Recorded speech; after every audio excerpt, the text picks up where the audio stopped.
You are listening to the Toxic Mold Podcast with Steve Worsley, the toxic mold expert and your number one source for mold consulting and mitigation in the USA. Let's dive into a brand new episode. Before we get started on this episode, here's a not so short disclaimer. While all attempts have been made to verify the content provided in this podcast, neither the podcaster or the producers assume any responsibility for errors, omissions, or alternative interpretations of the issues discussed here. All information stated in this podcast is the opinion of Steve Worsley. Steve Worsley is a mold specialist with over 25 years of experience in the construction and mold industry. The Toxic Mold Podcast is for information sharing purposes only. The views expressed are those of the podcaster and his alone. These views should not be taken as expert instruction or commands. While there may be references to medical conditions and symptoms, all podcast episodes are the opinion of Steve Worsley, and any medical questions or concerns shall be addressed with the appropriate licensed medical professional or professionals. As the podcaster refers to different mold types, please be aware that Steve Worsley is not a microbiologist, and questions concerning mold specifics should be answered by the appropriate professional. Steve isn't, nor does he offer any legal advice. For any legal advice, you must speak with a lawyer. The listener is 100% responsible for his or her own actions. You can check out Steve's books on Amazon. Just go to Amazon and search for author Steve Worsley. You can also take Steve's courses on Udemy or Skillshare, and you can find out more about those at cnccontractorservices.com. Now, let's get to the episode. Hello, you're listening to the Toxic Mold Podcast with myself, Steve Worsley. Today we have my wife, Cassandra, with us. So thanks for coming in for a few episodes, 5, 10? Yeah, a few. Oh, okay. Well, that's kind of vague, but anyhow, we appreciate having you here. As I say every time, I'm sure the listeners enjoy somebody that can ask questions that I don't think about. And anyhow, it's good to have you. Awesome. Good to be here. So today is episode 232, and today's topic is how poor ventilation leads to black mold in a home. So when you hear the term ventilation, Cassandra, what does that make you think of? Just from someone, I guess you're mold literate, but not a mold specialist. How air gets in and how air gets out. Okay. That's what I think of. Yeah, so, yeah, when you say that, it kind of reminds me of, when I wrote The Mold Epidemic, the first book, the reason I say that we're having the mold epidemic is, a lot of it is obviously lack of ventilation. You think about, well, even as kids, but, our ancestors, not going back to cave people, but just even 2 or 3 decades ago, we didn't have central air. So they opened their windows all the time and got lots of ventilation in their home. That's true. And I guess to me, that's, one of the reasons we have the mold epidemic. But I guess my point is we live in homes these days that are somewhat sealed up. And that's how they're designed, with central air. But on the other hand, it's not just mold issues. We have radon, VOCs, things like that. So anyhow, a lot of that does, if you had proper ventilation, it's the same thing with radon. If you had proper ventilation, you wouldn't have elevated radon levels. Well, and I think a lot of people, like myself, assume that the air quality inside a house, because it's closed up, always stays the same. And clearly, as we look at the readings that you see on that Luft machine thing, I notice that that's not true. Yeah. The air quality inside an enclosed space changes daily. Yeah. So for our listeners, just so you understand, what Cassandra just mentioned, it's called Luft. It's Lufty. It's a German. It's spelled Luft, but the U has like these 2 dots above it. Mm-hmm. I don't know what they call that. You're way more educated than me. That is German, though. Yeah, those 2 dots. Yeah. There's not a special name for that U? I have no idea. But yeah, I call it Lufty. Yeah. But anyhow, what she's talking about is it's the same company that I use for my radon detectors, or my radon machines, CRMs, continuous radon monitors. And anyhow, it's this thing that you plug into the wall, and it measures. I wasn't expecting you to bring this up, so I'll try to remember everything it measures. But it, of course, measures radon, which is very important. It measures ECO2, which is not carbon monoxide, carbon dioxide. It measures the VOCs, the air pressure, the temperature, and the humidity. So for our listeners, there's 6 different things that it measures. It's a device that you plug into your wall. You, having a loss of words here. You hook it to the internet. Is it Bluetooth? That's what I'm trying. Yes, it's Bluetooth. I'm looking. Yeah. I can't get the right word, but anyhow, you Bluetooth it to your internet, or no, you connect it to your internet. As all you listeners can tell, I'm not very tech savvy. You connect it to your internet, and then you Bluetooth it to your phone. And so, like Cassandra was saying, what we did, we were having it was red all the time, and we had it in the basement, which is where you should measure for radon. But we were getting high VOCs and high the ECO2s. Yep. So I moved it up to the main level to see, and it's starting to come back with higher readings. And so when you see it, you pay more attention to it than I do, which is probably not a good thing if I'm the indoor air quality guy. But anyhow, it tracks everything, and so you can go into your app on your phone, and it literally shows a graph of everything. And I think in this show notes or in the comments, you'll put a link to where people can learn more about the Luft thingy. Because I think what it's showing me, just by us having it in our home, which is a relatively brand new construction. Yeah, it's literally a year and a half old. Yeah, it's a brand new home that so many of us think that, well, I have a brand new home. I have, central air. We have, what do you call those units in bathrooms? You have the fans, the fans. So all of those things, especially in a newer home, it keeps the air circulating the way it needs to circulate. And therefore my indoor air quality should be amazing because all the systems work. Yes. But going back to what you're saying, you just mentioned that before that. The problem is if you have dirty air, is what I'm going to call it, VOCs, radon. We talked about ventilation, and this is where the home being closed up, it changes it. Because even if it's radon levels, and I don't want to get down the radon rabbit hole, but even mold, ventilation is great, but in our homes, we're actually recirculating the dead, or not the dead air, but I was going to say dead mold spores, but it's the dormant mold spores that can actually be kicked up. And I'm not saying you recirculate the dirty air per se, because it runs through a filter, but if people aren't changing out their furnace filters or the HVAC filters, you're literally recirculating the dirty air. So sorry to interrupt you, but it reminded me of what you said right before you brought up the Luft, that it's just recirculating the air in the home. Correct. And I think that's what most people don't get. The composition of your air in your home changes all the time. And if you never really open windows, if you're not bringing out new air, then what you're circulating is whatever has been in the house. And if it's dirty air, you're circulating dirty air. Yes. Yep. And it's crazy because one of the most common things that gets brought up when it comes to mold concerns, I mentioned dormant or dead mold spores, and I hope our listeners know when I say dead, mold spores are never really dead. They're just dormant.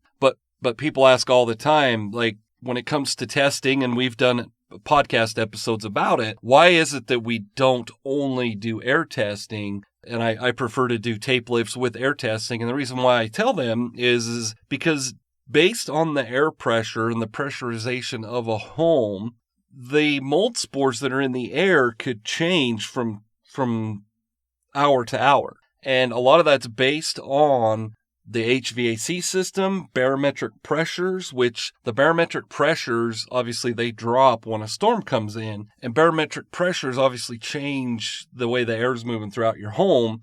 Going back to radon comes up through your soils. So it's all intertwined together. And that's why that Luft monitor, which is interesting because, we've been talking about it.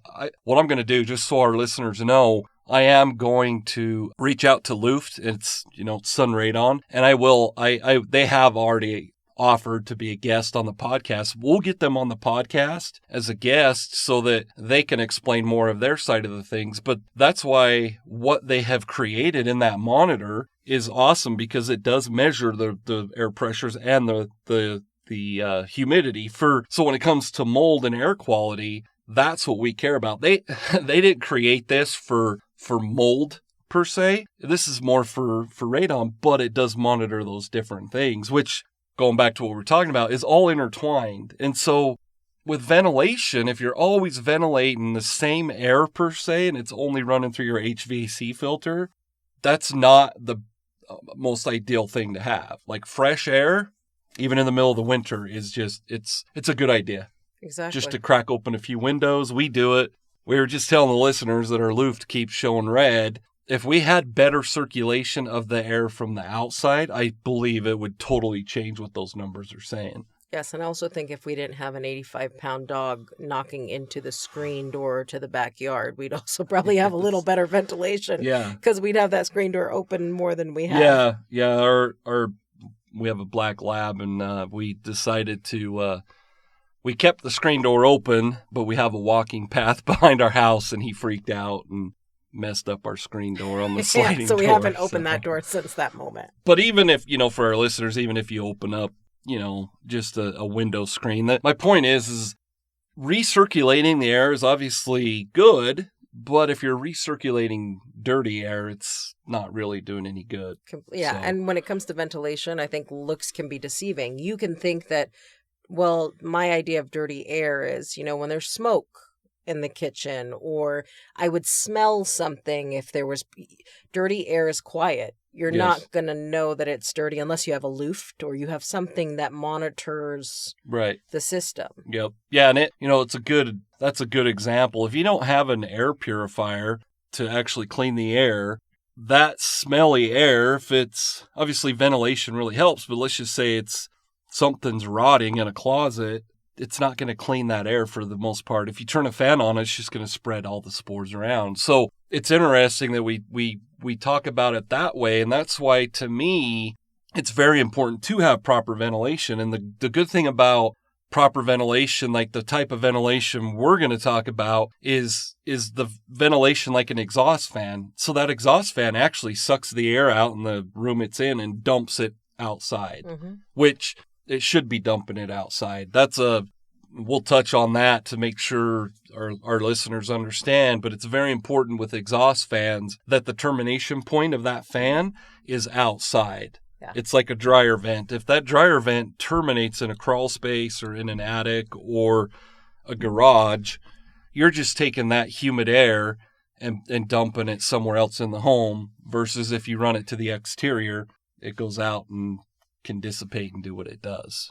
What do you say to people who live in places with a lot of pollution like New York City or LA, lots of smog, and their take is, I keep all my doors and windows closed because the air in LA is so nasty and dirty? What do you say to that? Well, I think what you'd have to do at that point is more of an exhaust fan to suck air out where it should be, and that would be like in a bathroom. But for people like that, and it's interesting because I don't really think about that, because I know in Salt Lake the air is it's worse than when I grew up there. But Wyoming, we don't have air quality issues for the most part. But in my opinion, the best thing you could do is do the air monitoring system. And our listeners don't have to go buy a Luft that's, several $100s. They can actually just monitor the humidity levels. But on top of that, I would recommend an air purifier. Air purifiers, obviously, depending on the size, the model, that would be better than just opening a door, or not a door, but like in New York City, a window. But do you think, so this leads to the question of where should you be checking for proper ventilation? So should air purifiers be in every room? Do you want proper ventilation in every room? Or are there certain rooms where you're like, this room must have good ventilation and air purifiers? So to answer the question and not answer it, like every area of a home should be properly ventilated. Okay. That's a totally vague answer. I'm sure listeners are like, well, that didn't help much. But keep in mind that there are areas like your kitchen that the air in the kitchen's probably, as far as stagnant and mold, I wouldn't be as concerned. The air in the kitchen's going to be from odors, so VOCs is a bigger concern like a kitchen. But you have a laundry room, which is where a washer and dryer are. You have a washing machine that actually has water source to it. So if anything that has a water source is introducing humidity to the air. Plus, on top of that, you have a dryer. If your dryer vent's not attached properly, you're increasing the humidity in there. So areas that are smaller, like a laundry room, a bathroom, crawl spaces, mechanical rooms. Now, a mechanical room doesn't typically have an exhaust fan in there. And so for all our listeners, when I refer to a mechanical room, I'm typically talking about the area where your furnace and your water heater is. Mm-hmm. It's a back in the day, and I say back in the day, we used to for carbon monoxide concerns. So that's the fumes from gas powered. I'm not sure the right word, but appliances that use gas. So a furnace, a water heater. Anyhow, back in the day, the exhaust for those were passive. And so they weren't piped and sealed. They were just passive. And naturally, because of the stack effect, it would suck that air and take it outside. Nowadays, we have sealed systems. So it's not as much of a concern. But anyhow, when I say back in the day, there were louvered doors and ways to circulate the air in there, whereas these days you don't have that. So going back to your question, every room in the house I'd be concerned about, but the main areas, kitchen, laundry room, bathroom, mechanical room, crawl space, and attic. Okay. So those are the key areas. Now, in those key areas, the kitchen, the laundry room, the bathroom, the mechanical room, the crawl space, and the attic, should there be like what is in the bathroom again? An exhaust fan. An exhaust fan in those rooms, especially. So a kitchen usually will have the exhaust fan in the microwave or a hood. Okay. When I say microwave, it's if there's a microwave above the stove. Those are usually ductless, so it just uses its own like charcoal filters. Some like hoods that are in higher end kitchens, and even some with microwaves, they're vented to the exterior. But like a mechanical room typically is not going to have an exhaust fan mounted in there. Now, every bathroom should have one. We've seen bathrooms in brand new construction that don't. Exactly. And a window does not necessarily compensate for an exhaust fan, right? Yes. So It's funny you bring that up. So for our listeners, Cassandra actually went with me on a new construction inspection I did in Salt Lake City. And brand new construction, never been lived in, over $1 million home, which isn't much for Utah. Utah's getting expensive. But anyhow, there was no exhaust fan in the bathroom. It was a huge bathroom, but there was a window. So to answer your question, per current code, a bathroom either has to have an openable window or an exhaust fan. And I don't believe an exhaust fan should ever be skipped. Every bathroom should have an exhaust fan because in this specific bathroom, remember there was a window up above the shower stall. And it was a big shower stall. But for our listeners, how many of you open a window in your bathroom? Yeah, no. When you're using it? You don't. You don't, no. So for all our listeners, make sure, even if it's brand new construction, that there is an exhaust fan in there. In the bathroom. And it's very important to make sure it's the proper size. So when we talk about exhaust fans, CFMs is cubic feet per minute. That's how it's measured, how much air it's moving. They should be about 120 CFMs, which is on the higher end. A higher upgraded exhaust fan. So for our listeners that are going to, remodel their bathroom or even just put an exhaust fan in there, you might be looking, you can get an exhaust fan with a light in it and 120 CFM and it has a Bluetooth speaker in it for $200. Yeah. And that $200 is way cheaper than mold mitigation. So it's well worth it. What are some signs in a bathroom that a person would know off the bat, I probably don't have a good enough exhaust fan? So we talk about this often, about the difference between when you shower versus when I shower. You like long, hot showers. Yep. I'm sure a lot of our listeners have what we have. It's pretty much endless hot water because it's an instant water heater, which for condensation, that's not good. But, when you shower, you actually leave the fan running for 15, 20 minutes later. But how do we know when you shut it off? Well, it's the condensation we see on the mirrors. Mm-hmm. And so that's the easiest way to tell. Okay. We also have a humidity gauge in our bathroom. Do you ever monitor that?